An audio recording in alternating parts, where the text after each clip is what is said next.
ना चली। हाँ, सही सही बात के दोनों ही करे के बजाय हाँ जकरता सरकार के देश में तो बढ़िया बढ़िया बात के दुगोला होके के चाहिए। हाँ अरे बाउर तो कोई बोल दी हाँ लेकिन निमन बोले खातिर ज्ञान की जरूरत पड़ेला भरले कहे के कैसे बाबूआ कैसे सती किसे कहते हैं किसे और पत्नी किसे कहते हैं। हाँ सती ओकरा के कहल जाला कि करा के ए बाबूआ जी अपना पति के बात के माने हाँ पति के बात के आदर करे हाँ पति सम्मान करे हाँ अब पत्नी किसे कहते हैं किसे पत्नी उसे कहते हैं ये बाबूआ जो अपने पति के पतन के मार्ग को रोकती है उसे पत्नी कहते हैं। एगो लड़का सा सही इंद्रजीत भैया हाँ पूछने की पत्नी किसे कहते हैं हाँ तब वो कहता जो पति पर तनी रहे उसे पत्नी कहते हैं। ना जी तनी ना जो पत्नी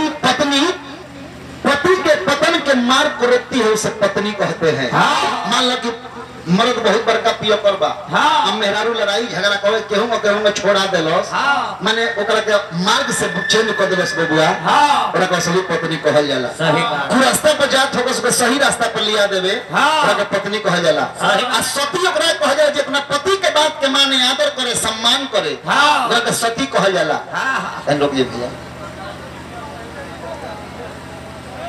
अच्छा ननकी बाबू बहुत बहुत पुरस्कार दिल बने हार्दिक स्वागत बा ए बाबू कहे के कौन चीज लेकिन देखिए ही रामचरितमानस में हाँ सती अपना पति भोलानाथ से 7 बार झूठ बोलली हाँ 7 बार झूठ बोल बड़ी मानस में लिखल बा तब उनका के सती कहल जाता हाँ काहे कहल जाता काहे ए बाबू काहे कहे के चाही हाँ काहे सती के उपमा उनका मिलल बा हाँ यही कहानी पत्नी से हमनी के ध्यान आकर्षित तनी सा ध्यान से सुनो।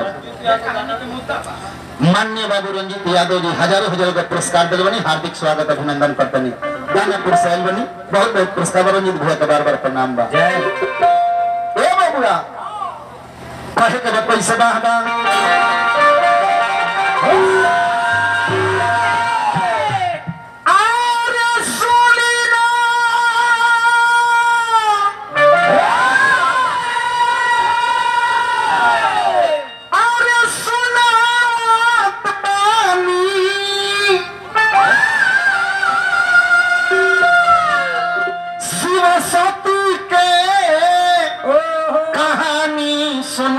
श्रोता ज्ञानी अरे पढ़ल बानी अरे तुमने दान बतानी सुनिए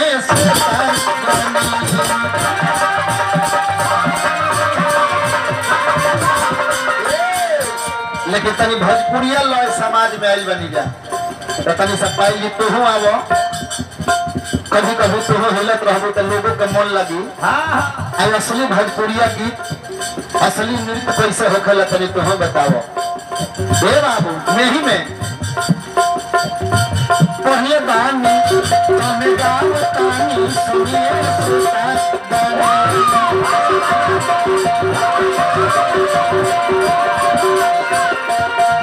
बेदवा पुरानो बेदवा पुरानो बेदवा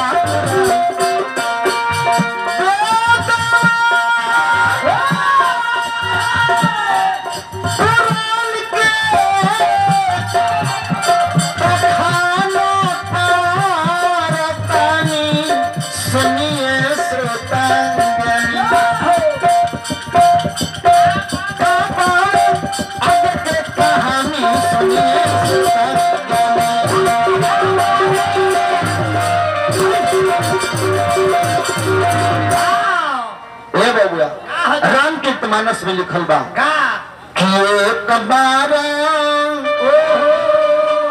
त्रेता जुग माही असंभु गए कुंभजरी सिपाही राम कथा मुनिवर जब खानी सुनी महेश परम सुख मानी तब भोला बाबा कुंभज बाबा के दरबार में रामचंद्र जी के चर्चा सुने खातिर, राम कथा सुने खातिर गइल बानी। तब कुछ सुनले बानी, कुछ सुनौले भी बानी। आज जब कुछ सुन के सुना के मुनि सन विदा मांग त्रिपुरारी, वो महात्मा से विदा मांग के जब भोला बाबा सती के साथ में चलनी वापस, तो मन में विचार करनी कि रामचंद्र जी के अवतार भइल बा। विष्णु भगवान राम रूप में अवतार लेके धरती पे आइल बारे।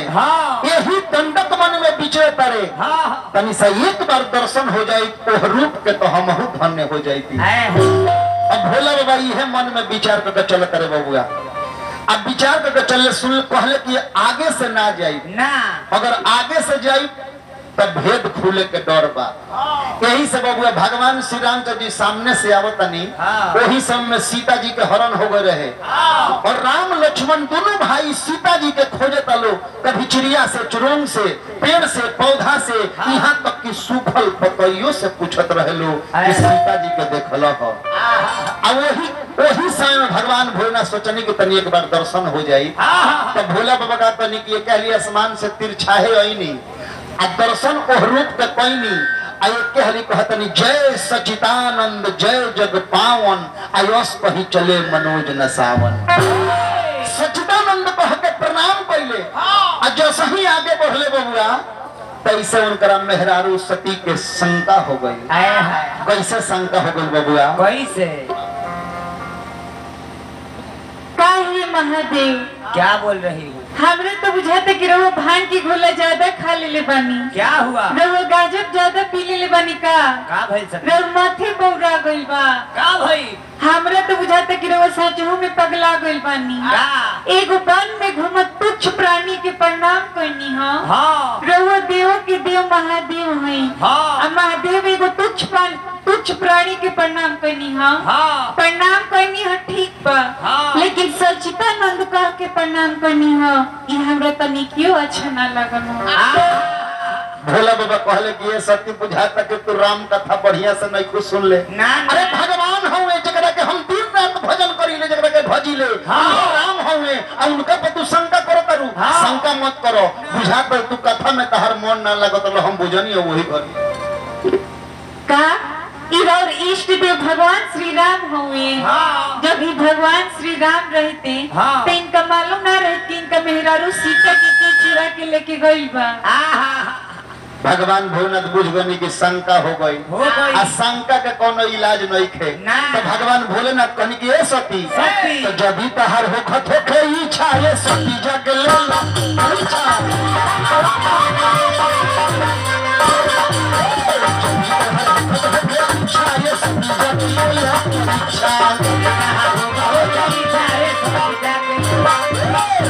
ले लो परीक्षा, ले लो परीक्षा, ले लो परीक्षा, ले लो परीक्षा, ले लो परीक्षा, ले लो परीक्षा, ले लो परीक्षा, ले लो परीक्षा।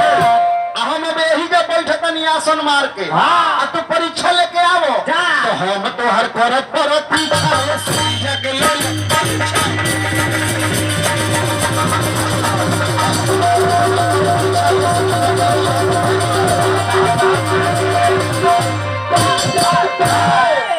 ठीक है महादेव, हम अभी तुरंत परीक्षा लेके आवते में चुटकी में कि भगवान श्री राम हुए कि ना हुए। चुटकी में बाबुआ शंकर भगवान लाख समझैले बाकी सती बात ना मान ली ना तब बहु सती कहा तारी।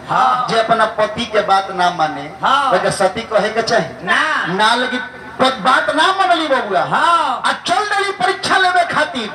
अब सोचली कि कैसे परीक्षा ली, छोटा मोटा परीक्षा ली कि कहली मजिस्ट्रेट चेक इन कर दी। अब पहले बारी कौन ची बबुआ कहली कि छोटा मोटा परीक्षा से काम ना चली, कहली मजिस्ट्रेट चेक इन करे दो। अब पहली कौन ची बबुआ, निर्गुण के भाव लगल बबुआ।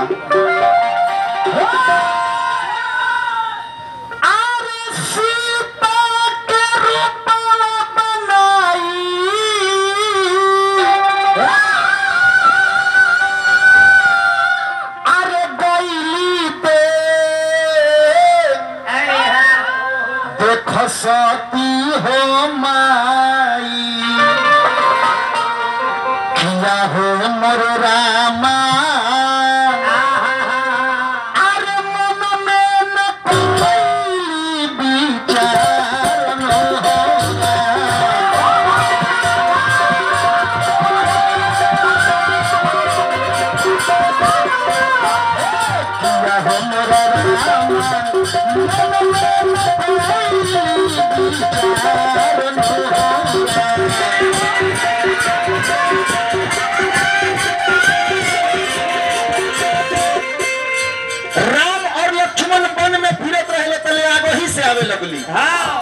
और लक्ष्मण जी कहले कि ए भैया भैया देखी हो माता सीता आ रहल बारी।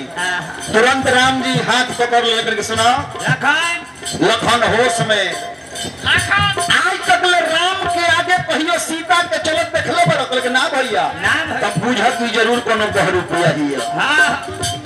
लक्ष्मण जी हाय गइले मन राम भरम भइले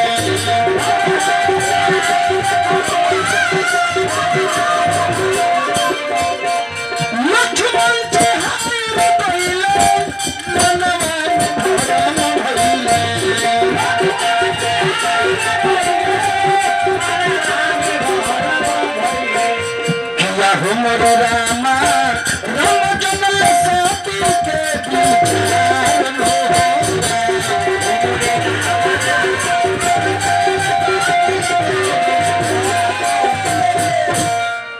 रामचंद्र जी के पास में जब आईली तो एक कहली में भगवान राम चिन्ह गईली कहनी की माते प्रणाम जगत के महतारी हो हे रूप में तो हे वन में भगवान विष्णु शंकर भगवान के छोड़ के हे जंगल में तू का करता रू ये बाबू तो अब जांच करे खातिर लिए के बार में लजा गईली कि अरे लजाई गईली सती राम के समनवा अरे भोला बाबा के अरे पतिया न मनली अरे जाचे खातिर आईली जाचाई गईली सती राम के समनवा सोचली कि जल्दी से हम वजह से भागी पहले भगवान श्री रामचंद्र जी का कहनी कि तनी सब कहनी कि जब चेक करे खातिर आइल बड़ू तो बढ़िया से चेक कर लो और तनी सब माया अपन फैला देनी ए बाबूआ अब जेने देखा तरी तेने राम सीता राम सीता राम सीता राम सीता आंख मूंद के हल बोल गोली भगवान सतनी की जगत के महतारी है ज्यादा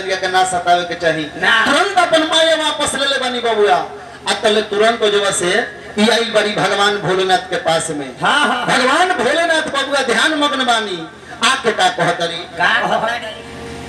हे महादेव बोला सती चलिए अब हमने के अपना कैलाश धाम के चलल जाओ ढेर दिन हो गई कैलाश धाम के गईला चलिए अब अपना कैलाश धाम के चलल जाओ। भगवान भोलेनाथ सोचने की बारात तेजी में गौरली है परीक्षा लेवे खातिर आ तुरंत काहे चले के बाद बतियावे लगली भगवान भोलेनाथ कहने की जाके परीक्षा ले ले लू परीक्षा ले ले लू परीक्षा में पास भइले हो के फेल। हे महादेव बोलो हमरा में उतना शक्ति कहाँ कि हम भगवान श्री रामचंद्र जी की परीक्षा ली रहुआ जैसे प्रणाम करनी हनु वही ना हम प्रणाम करके चल आइल बनी। एहू जा झूठ बोला तारी बरले बाड़ी कहतरी कैसे रामचरित मानस में लिखल बा कि अरे कछुना परीक्षा अरे लोहनी दे गोसाला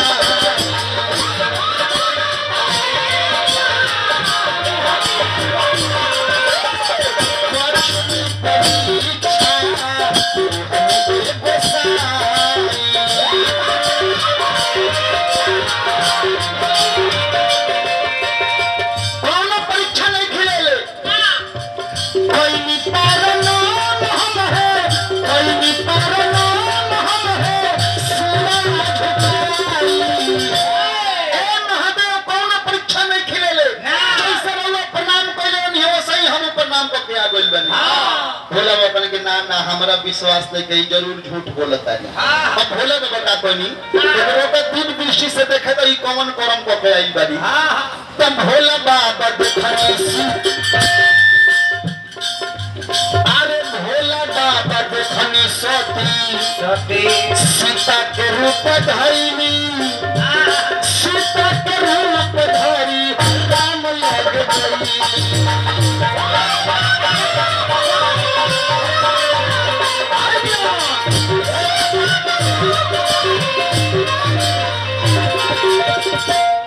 ध्यान में देखनी कि रामचंद्र के परीक्षा ले वो सीता के रूप धोके महादेव कहने की जा हमारा भक्ति के मिट गई जब ये रूप से हम पत्नी के भाव रखें तो हमारी भक्ति समाप्त हो जाएगी। इनसे मन में संकल्प करिए सुसंकल्प किन ही मन माही यह तन सती भेद अब नाही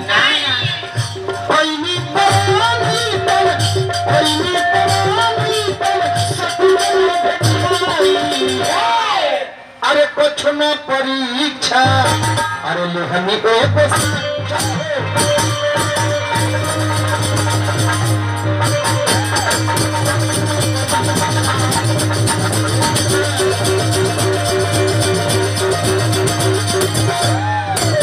भगवान भेना सती के साथ में आके अखंड अपन समाधि में लीन हो गई बानी अखंड समाधि लगा दिल बनी कथा हमनी के यही रहता ना जी लास्ट में मिली कि काहे सब सती के उपाधि उनका के दिहल गइल काहे उनका के असली पत्नी कहल गई तई हवे गीत संगीत साहित्य नृत्य और नचनिया ऐसा हो के चाहे कथा के विषय में भीतर से बात जाने एगो हिनकर नचनिया भी है बाप रे बाबू बुझा तो बुझा के लेल बड़े बुझा तक पढ़ी से इंग्लिश मीडियम में कोचिंग में कही भाई बा ए बाबूआ लेकिन अब हमने के समय तनी सरह गइल बा तो एगो लयदारी गा दे तनी जा फिर ओकरा बूढ़ा भाई से गाना बजाना होई जरूर